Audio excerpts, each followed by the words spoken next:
Hello again, it's Lock Noob, and today I want to look at a professional locksmith tool from GJ Locks. This is the Yale Superior pick. It also does the Apex AP cylinder and one of the Miller 3 stars. Basically, those locks which have the pins and a sidebar as well. So here is the Yale, here is an Apex one. I think you get the idea. So it's the pins and sidebar combinations. Before I carry on, GJ Locks sells only to locksmiths, but you might find resellers of GJ Lock stuff that other people who aren't locksmiths can get hold of. I do like to review some professional tools now and again, just because I find it personally really interesting to know what is out there for the professional, and this was kindly lent to me by GJ Locks. For the purposes of this review, in fact, I was speaking to GJ Locks the other day, and he mentioned that he had a updated Yale Superior Platinum pick, and that it had some interesting features, and I said, well, I'd really like to have a look at one of those, so this is it. So yeah, this was kindly lent to me by GJ Locks, and it is very different to the one that I reviewed about 4 years ago. So you might notice a couple of things which are interesting on the front. You have Y and A, basically Yale and Apex, although you can actually pick other locks. So other than the Yale, the Apex and the Miller, I actually have an adapter HS, and the only difference is the markings don't line up for that particular lock, but if the keyblade fits, then it will work. Keyblade, you say? Well, yeah. Well, let's have a look. Here is the Yale one, I think, or is it this one? I get mixed up. But either way, yeah, this is the Yale one. You can see here that we have basically a cut piece of keyblade, and that will go into the side here and allow you to tension the lock, and also allow you to remove the pick once you picked it, to then access the sidebar sliders, which I think is very cool. And so you've got two here, one for the Yales and one for things like, there we go, the Apex, Miller, and assortment of other locks with similar keyways. So yeah, very cool. So these are that's basically the big upgrade from the Mark 1, is that you have these interchangeable keyblades which allow you to detach the pick and pick the side bars. So I mean, really, you've got to see it in action to get a full appreciation of how this works, which I will come on to in a minute. The other things you get in the set are a turning tool, a couple of hex keys for tightening various bits and making adjustments, and then these, which are basically just two little sidebar slider manipulation tools, one for just pushing in and jiggling, and then one which has a tip on which you can use to just angle and pick the sliders one by one if you need to. Anyway, look, enough talking, let's throw this in a vise, let's pick through a few locks and you'll see what it's all about. So first up is a Yale Superior. We're going to give this a bit of a pick. This one is, I think, the 7-pin one, so we'll just use the first 7 markers here. It goes up to 9, so you can have markers for your 9 pins. We're going to be using the blade for the Yales, of course. You'll see that there's actually a little stabilizer and stop on the other side, which helps you tension the lock from the other side, and we have to pick this clockwise. If you need to pick it anti-clockwise, of course, you'll need a plug spinner. But yeah, we'll just go through the lock, anything that's binding, which is like pin 7 here, and then I'll feel 6, just try 7, 6, 5, 4, 3, 2, and 1. So just make sure, oh, 6 was binding there, 5 is binding now. Just tiny clicks off those. 4 little something, 3, 2, 1 is binding now, so let's give that a click. There you go.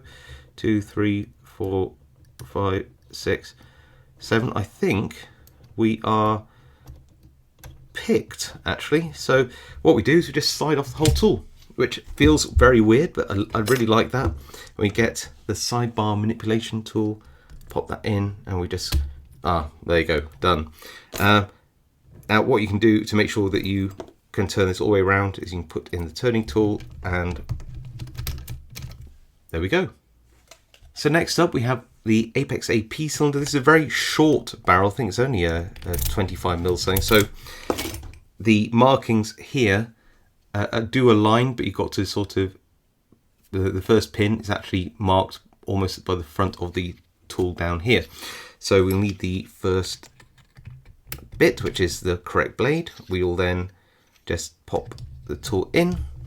Of course, we'll then need to put some adequate tension on, have a go at picking this. So nothing on 1, 2, 3, 4, feels like 5 there. It'll click back through. 1's now binding, I think. 2, 3, 4, 5. Okay. 1 there, hit that. That's pretty good. This is 3, 4, and 5. I think, weirdly, we might be picked. So, well, let's give this a go. And we're going to use our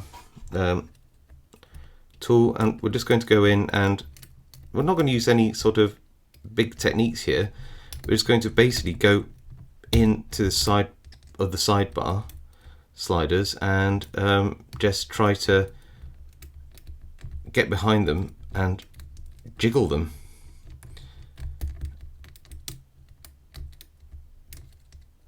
It can take a few jiggles to pick this, but you will get there. You just need to sometimes nudge these sliders along bit by bit.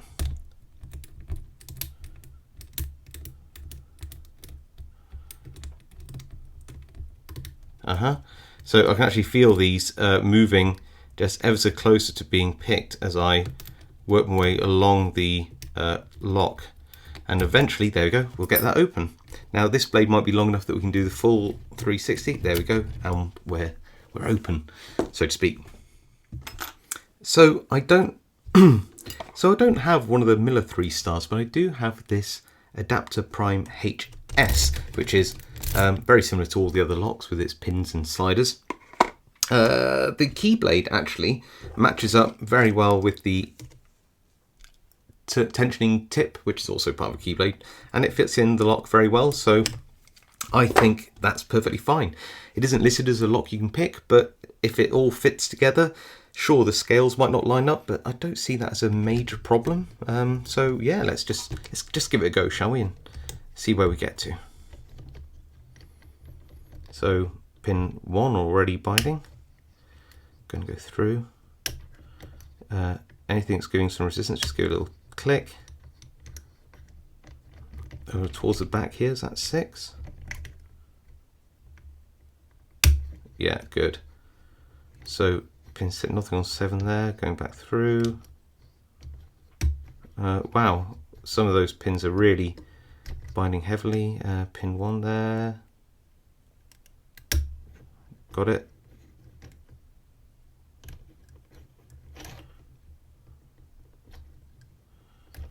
So just going through. Now back into that deep full set. I think we're good, tentatively. Okay, so if we are, then what we should feel is when I put this slider manipulation tool in, yes, I can feel some resistance here. So now this does take a bit longer to pick than some of the others in the video so far. I don't know why, maybe just better tolerances or something. But the idea is, don't rush this bit. It will take a bit of time. Might be a bit frustrating as well, but it should get there. And you will feel some resistance as you click your way through this, and you will feel the core advance. but it is a bit tricky and it can need a little bit more patience to get to where you need to be. So I'm just going to turn it around this way a bit more, and maybe you can see some of that process of just going through and sometimes sort of lifting and turning to get the very, very deep sidebar pins, if I can get there.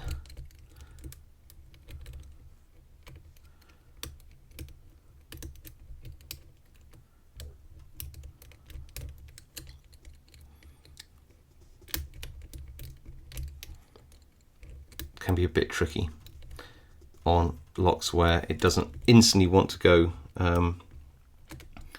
but doesn't mean you should give up. It just means that it just might take a few more seconds, and we have the open there. So there we go. Move that there for you, and that should again be able to move around. If it doesn't, then you can just put in the this and hold down those pins, and it should turn around all the way. There we go. Perfect. So there you go. As you can see, the tool picked all these locks very well.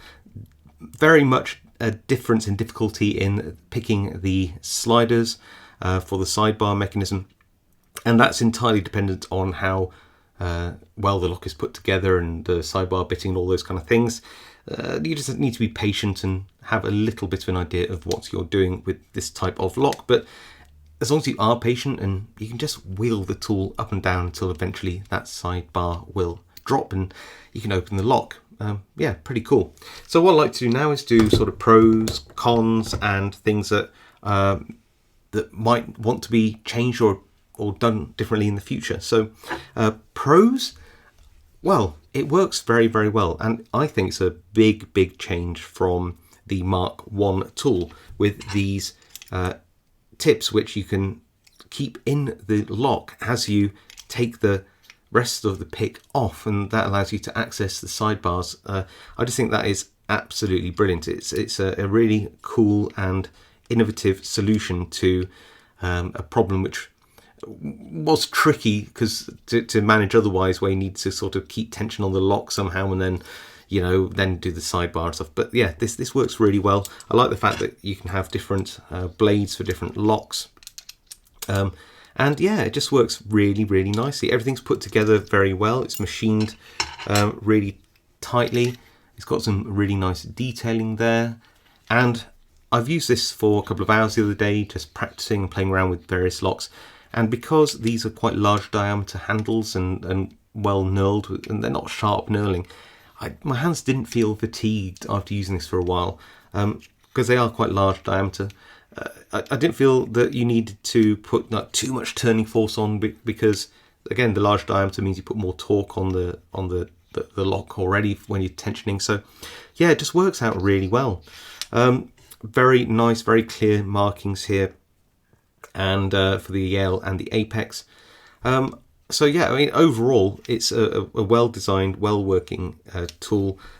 I even quite like this little sidebar pick. You can use like a half diamond or something like that as well. But this worked, I think, pretty well as well. So yeah, in terms of pros, I think it's quite a lot to go for there. I think if you're a professional and you saw a lot of this style of lock and you wanted a reliable pick which would allow you to take some of the guesswork out of picking. I know not every locksmith is comfortable hand picking locks. This is a really good idea to maybe have a few of this type of tool at your disposal, so you can pick open these pin and sidebar type locks. In terms of cons, not much I can think of, genuinely. Clearly, these scales work in the sort of more common, longer barreled variants of the locks. When you have like shorter barrel variants, sometimes that first pin, like on the Apex, actually the marker should be about there, but on a longer barrel, these markers would align. Is it a problem? No, not really, but you just have to know that sometimes these markers don't necessarily align when you've got a very short barrel cylinder. but for the majority of the cylinders, this will work absolutely fine. Any other cons? I really can't think of any. One con which I know will be pointed out in the comments is that, you know, for resellers who tend to only sell to locksmiths, that can be seen as a con, but this is clearly a professional tool for a very specific range of locks, and you might be able to find a reseller which will sell these to you even if you're not locksmith. So, you know, it's a semi-con, you could say. I didn't mention the price yet. The price on this is £140 plus VAT or thereabouts at the time of recording, which I think is pretty reasonable, or at least very much what you might expect one of these tools to cost.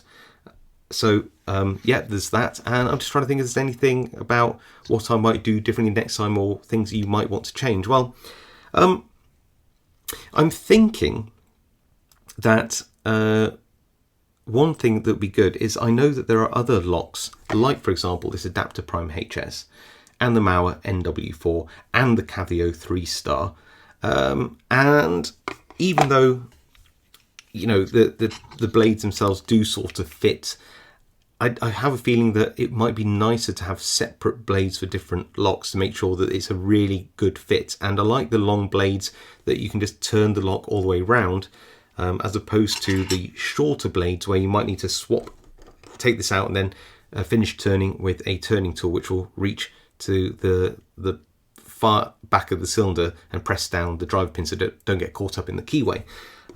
So yeah, I think that it would be interesting to see whether this pick could also have, I know, an expansion set, or come with eventually tips designed for some of the other more common pin and slider locks, maybe even some of the M&Cs, I don't know.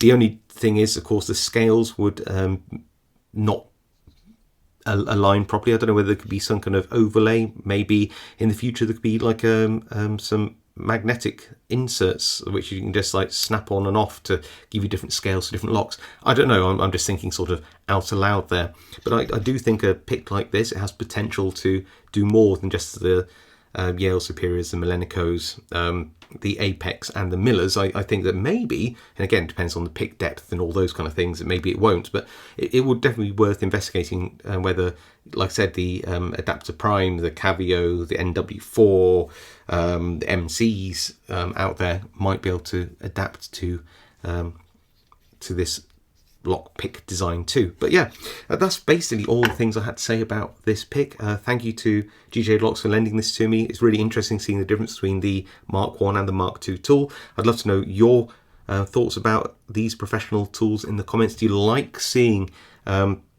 professional tools reviewed on this channel, or do you prefer it to be more about the lock sporting tools? Do you like to see a mix of both? I do like the feedback. I do read all the comments, reply to as many as I can. If you haven't subscribed, now's a great time to do so. If you like this video, leave a like, it really helps me out. And of course, I will see you all next time.